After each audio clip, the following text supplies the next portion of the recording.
Hello, my friend. Welcome to your sleep story. My name is Stephen Dalton. I'm an Irish storyteller, and it's my great privilege to be the voice that you listen to as you go to sleep tonight. I know many of you, if not all of you, love animals, and as a lot of you know, I have a little dog that I love dearly. In fact, you might like to know that he's in the studio with me right now as I record this. And so, after hearing some suggestions from you guys and from talking with my wife, Rebecca, I came up with an idea of writing a very simple story about one man and a dog, and about how the dog really brings light into the old man's life. I hope you like it. If you want the video to end at a particular point, YouTube allows you to set a timer in the settings. And don't forget to disable autoplay to avoid ads from upcoming videos. Okay, let's do the relaxation session now, which will take a few minutes before tonight's sleep story. I'm going to count down from 10 to 1, and as I do, allow yourself to let go more and more. 10. Feel the support of the bed beneath you, or the ground, or whatever you might be lying on. And beneath that, feel the constantness of the support of the earth. Feel the solidity, the peace that is offered by the earth. See if that feeling of support can allow you to let go a little more now. 9.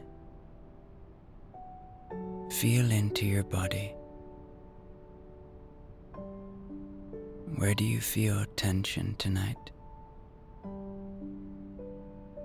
Where are you still holding? Maybe in your feet, in your hands, maybe your face, maybe your belly. Just let it go now. Your body has worked hard for you today. Allow it to rest. 8. You are safe. You are okay. Soften into that feeling of safety now.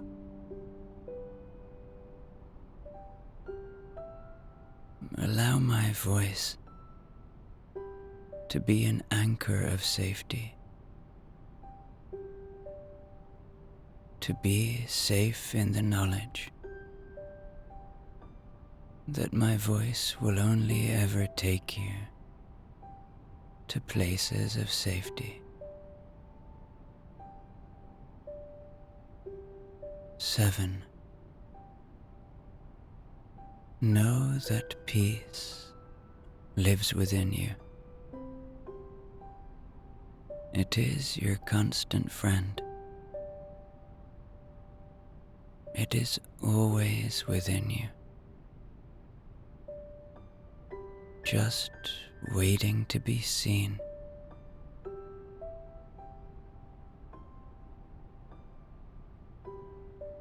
It just takes a little bit of searching,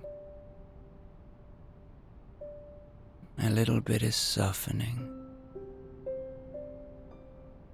a little bit of letting go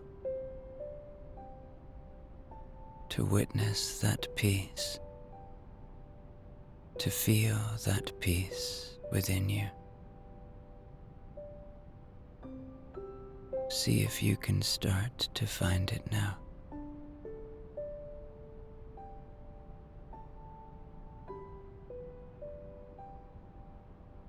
Six.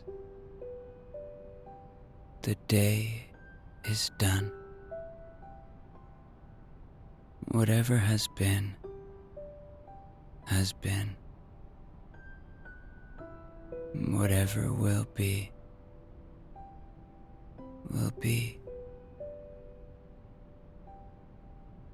Whatever thoughts you have about the day that just was, just acknowledge them. Don't fight them. And just see them like passing clouds in a starry sky. And let them pass away now. And find yourself more in this moment. And whatever thoughts you might have about the future, you can't act on them now. So just let them float away too.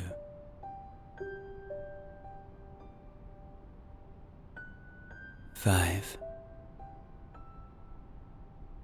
This is your moment. This is your time. You deserve rest. You deserve peace.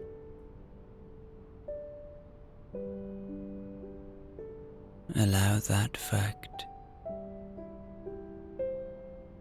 to bring about more letting go now.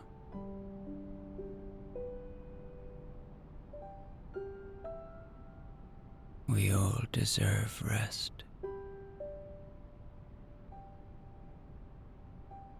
And you deserve it as much as anyone else.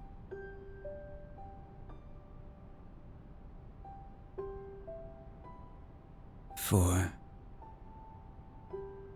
Perhaps allow a little gratitude now for the ability to have this moment, to have the opportunity of rest.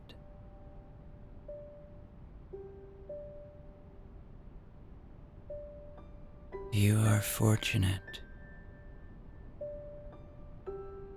so enjoy that fact. Settle in to the coziness of this moment. Really indulge now and enjoy this moment that you are blessed with.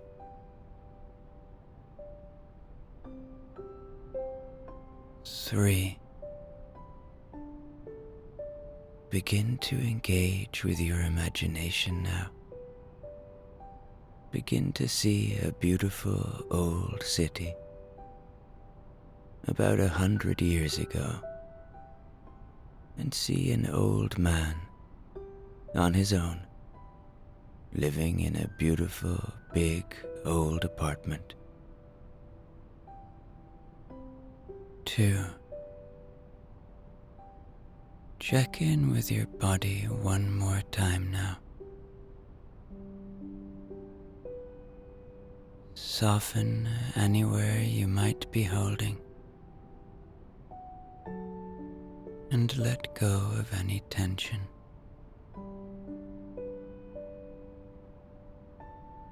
1. Completely letting go now. as I tell you tonight's sleep story. There once was an old man.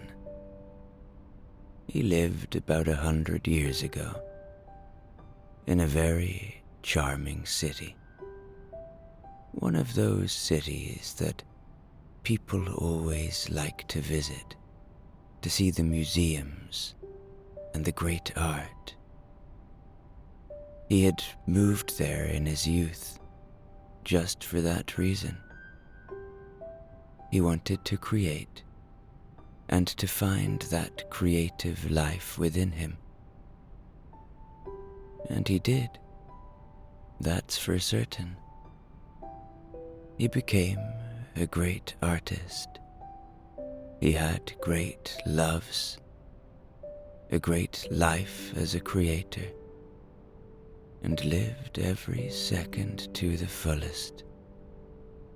He was kind and generous and gave to so many. He was much sought after in the community, not just for his art or his money, but for what he brought in spirit. But as time had passed, people that he loved moved on or passed on, and gradually, over time, the man felt less like living the full life that he had once lived. He no longer went to the galleries, to the cinema, to the cafes, or engaged with the community. He just stayed inside and did, well, very little. The only time he left the house was to go to the local corner store and buy his essentials, and even that felt like a big chore. He didn't want to see anybody, and he didn't want anybody to see him. Years passed by like this, and the man had resigned himself to this existence, accepting that the best of his life was behind him. The vibrancy of the city, with its incessant flow of carriages and murmurs of passers-by, had become an echo of a life he once knew.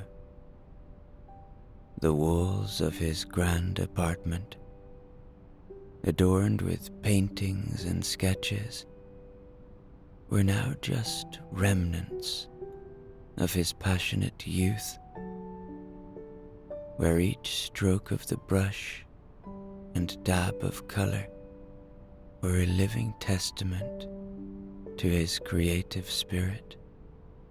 But he would hardly look at them now.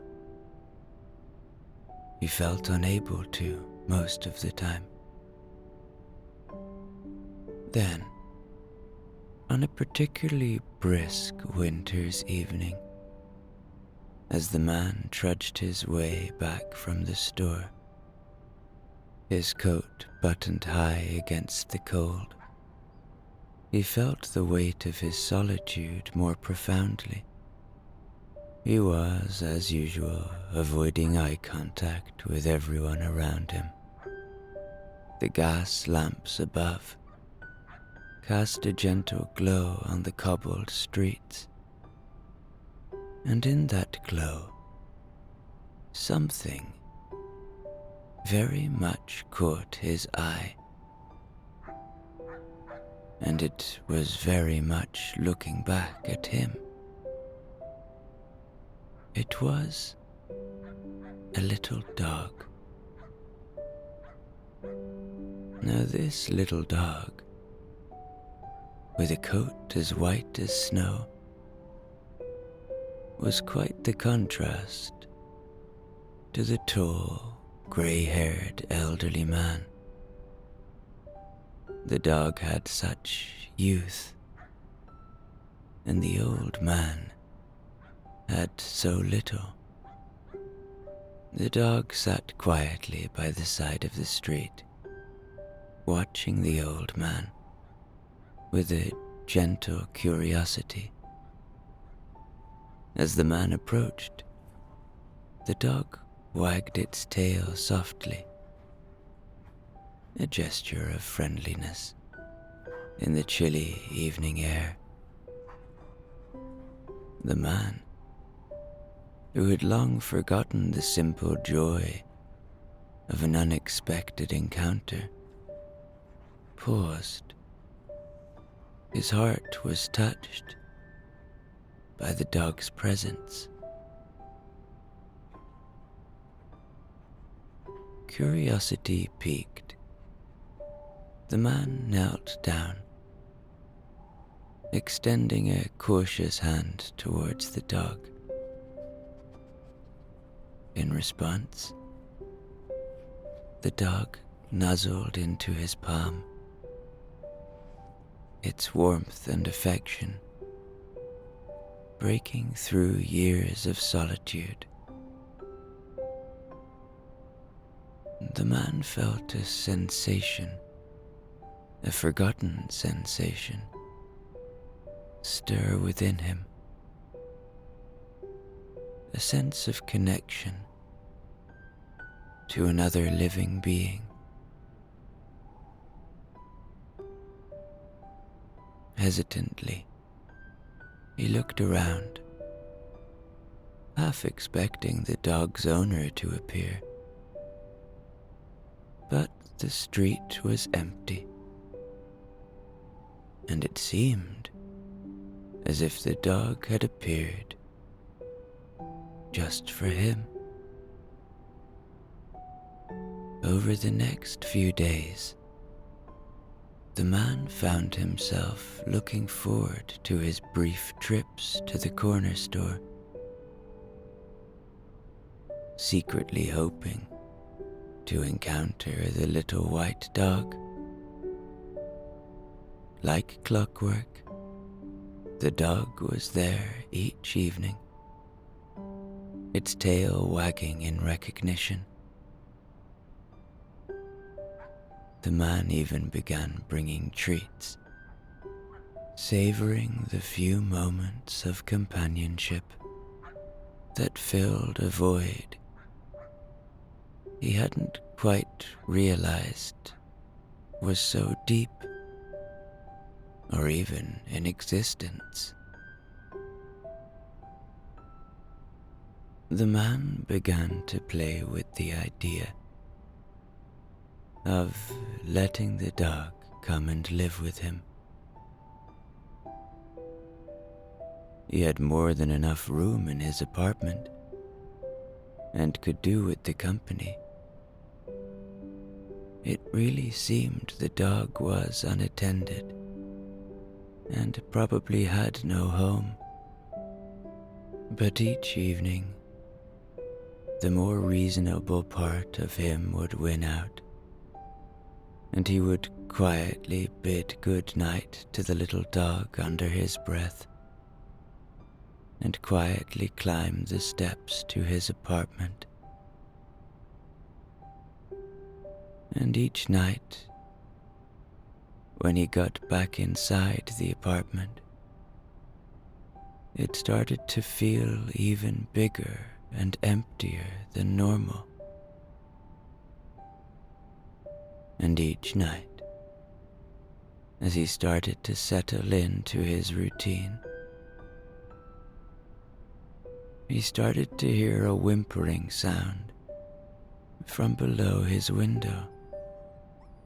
And each night, it grew louder.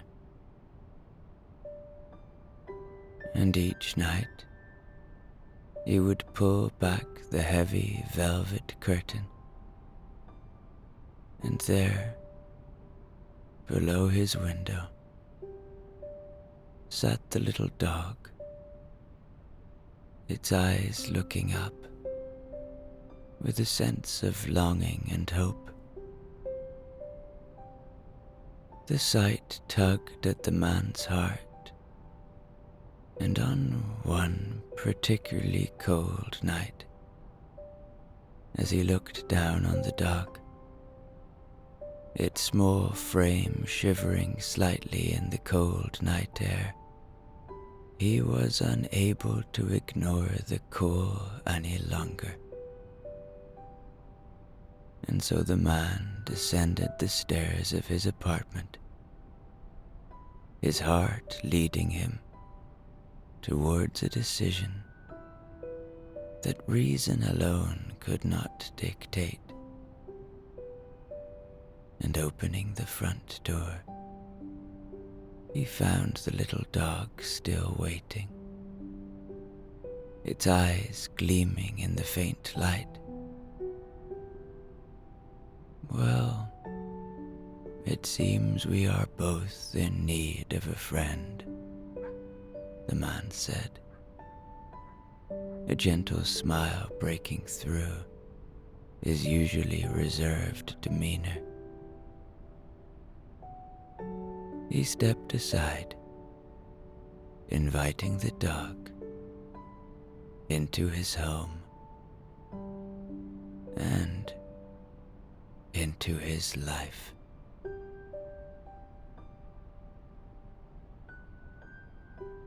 The first night that the dog stayed in the house was like entering a different world for the little animal.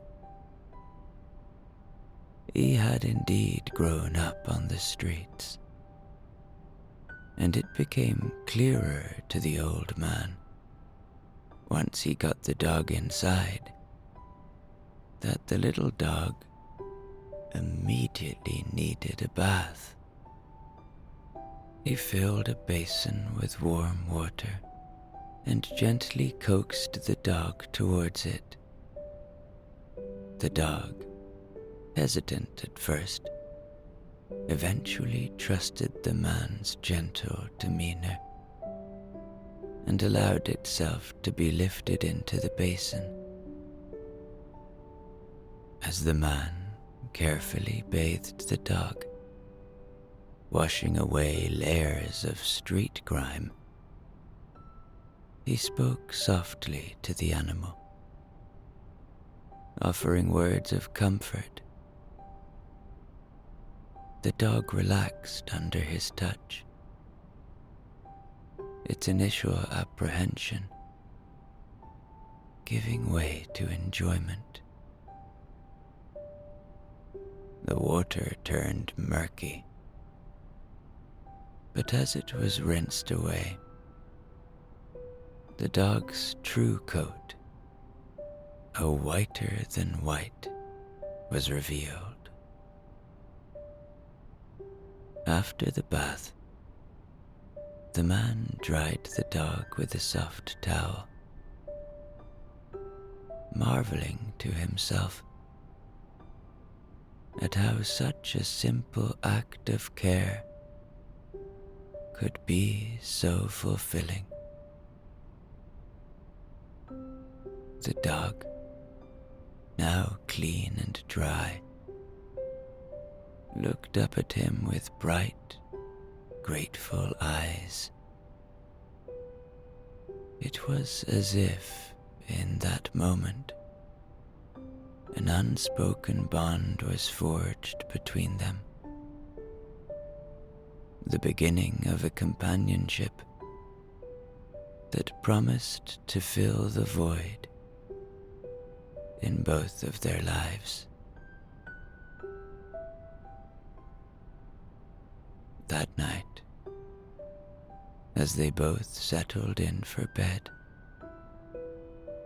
the dog found a cozy spot at the foot of the man's bed. The old man, watching the dog drift into a peaceful sleep,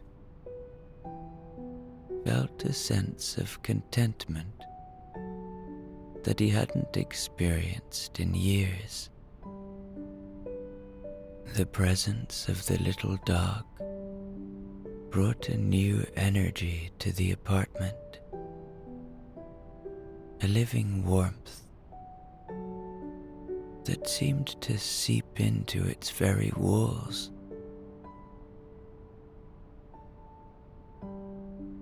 The man had never had a dog before. In fact, he had never really understood the connection between humans and dogs. But for the first time in a very long time, the man was falling asleep with a smile on his face, his heart lighter than it had been in years.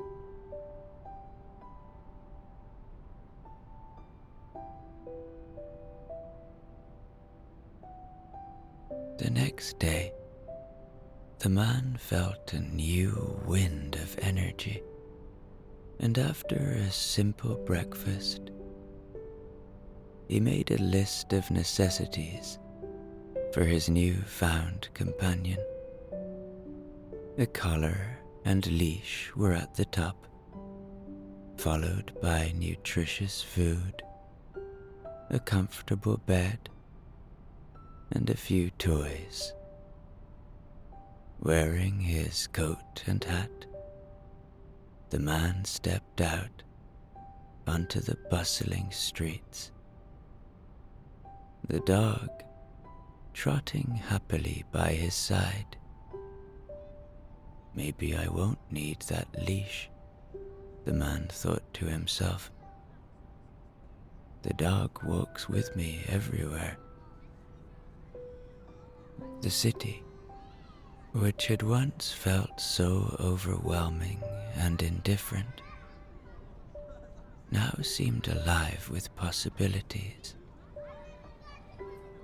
People he passed smiled at the sight of the cheerful little dog, some stopping to pet him, striking up conversations with Mr. Ambrose.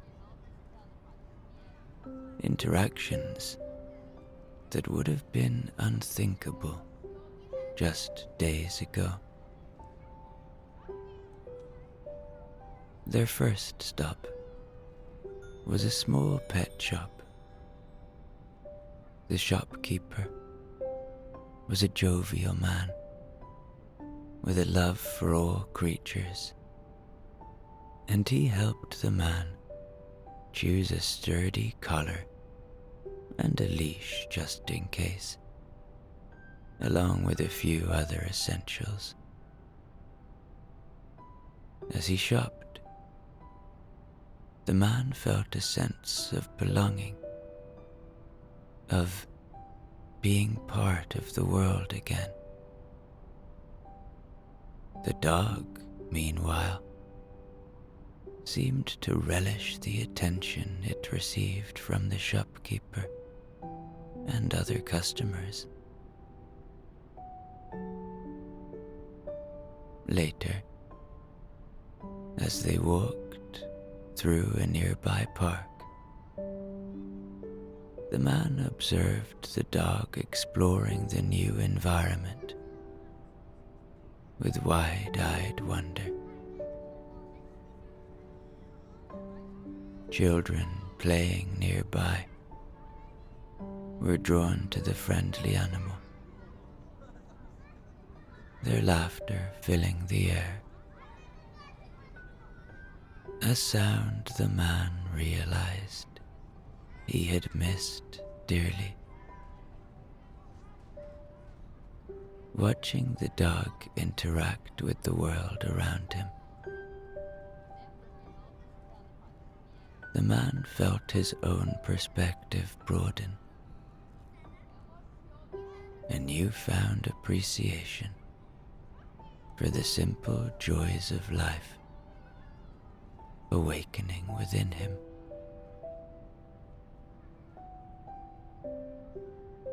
The man even ran into people that he hadn't seen in years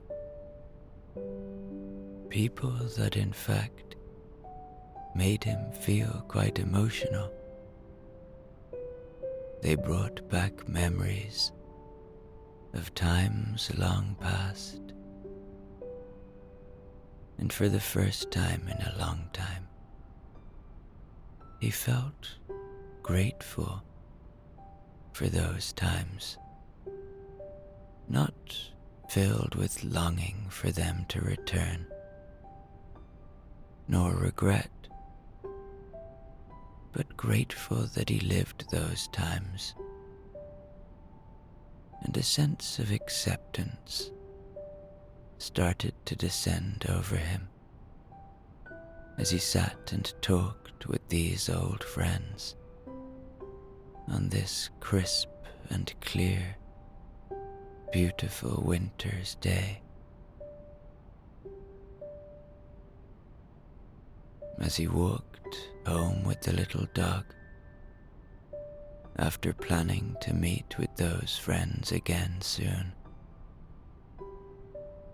the man breathed in the world in a different way. He saw the little joys that are there for us all to see whenever we want to see them.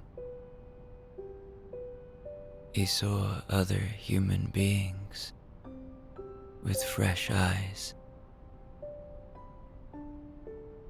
He saw what might look like just mundane things in an entirely different light. The miracle of existence was enough to put a smile on his face this day. He noticed the beautiful buildings around him. Instead of looking down, he now looked up. He saw ornate features on buildings that he hadn't seen in years. The craftsmanship of people made him think of his own art. He saw the horses moving through the streets. He saw the newly invented automobiles appearing now and again, and marveled at such an invention. He saw people laughing, people crying, people hugging, people smiling, people shouting, people loving, and he was amazed at how rich life can be when you open your eyes to it.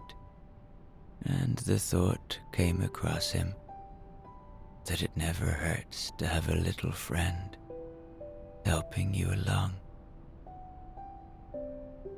And as the day came to an end, the man and the dog returned home. The man set up a cozy corner for his companion, complete with a soft bed and toys.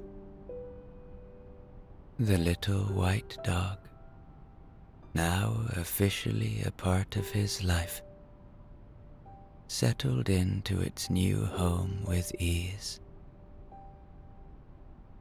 There was only one thing left. As the man sat in his armchair, watching the little dog with a contented heart, he realized that he hadn't given the dog a name. And so, the man thought it appropriate that he should call the dog after someone else who had given him great joy, his favorite artist of all time, Claude Monet. And so it was that on that winter's day, Mr. Ambrose called his dog Claude. Mr. Ambrose and Claude sat by a crackling, comforting fire, and Mr. Ambrose read his book, and Claude snuggled on the rug by the fire. In the presence of the little dog by his side brought such a newfound warmth to this familiar activity of reading.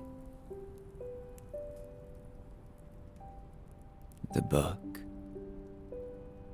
a classic novel that he had been slowly making his way through,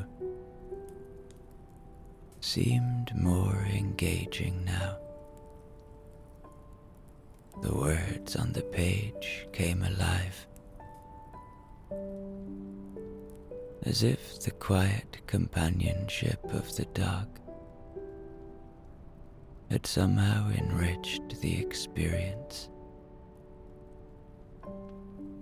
He found himself chuckling at the humorous parts and reflecting more deeply on the poignant ones. Every now and then, he would glance down at the dog, who would look back at him with a sort of understanding, as if it too was part of the story. This simple act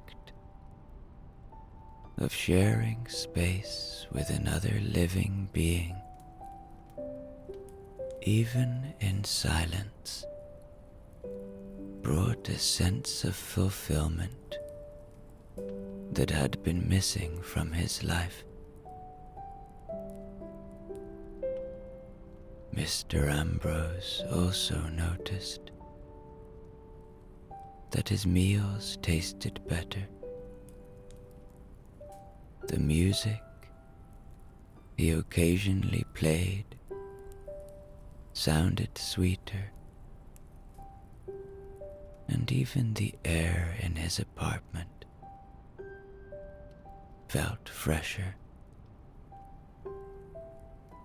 The dog's presence had brought a new energy into his home,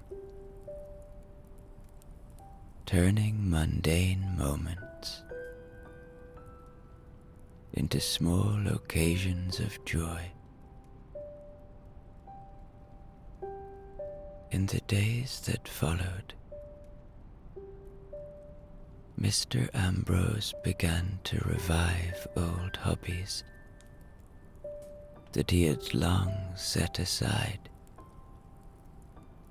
He took out his paintbrushes and canvases. He was inspired to capture the world around him once again. The dog would sit patiently by his side, watching as colors and shapes took life on the canvas. It was as if the little dog had not only opened the door back to the world for him, but had awakened his entire creative spirit.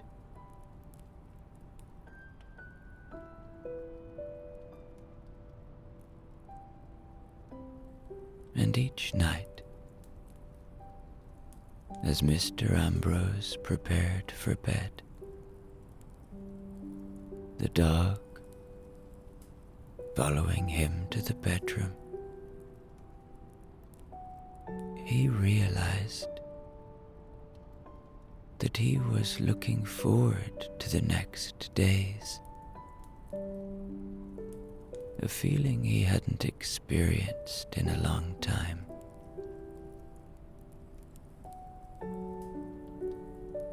And with the dog curled up at the foot of his bed, in its own little bed, Mr. Ambrose would turn off the light, a gentle smile on his lips, and in the quiet of the night, he understood that life, which had once felt like it was winding down, was now opening new chapters, filled with possibilities and the friendship of a little dog.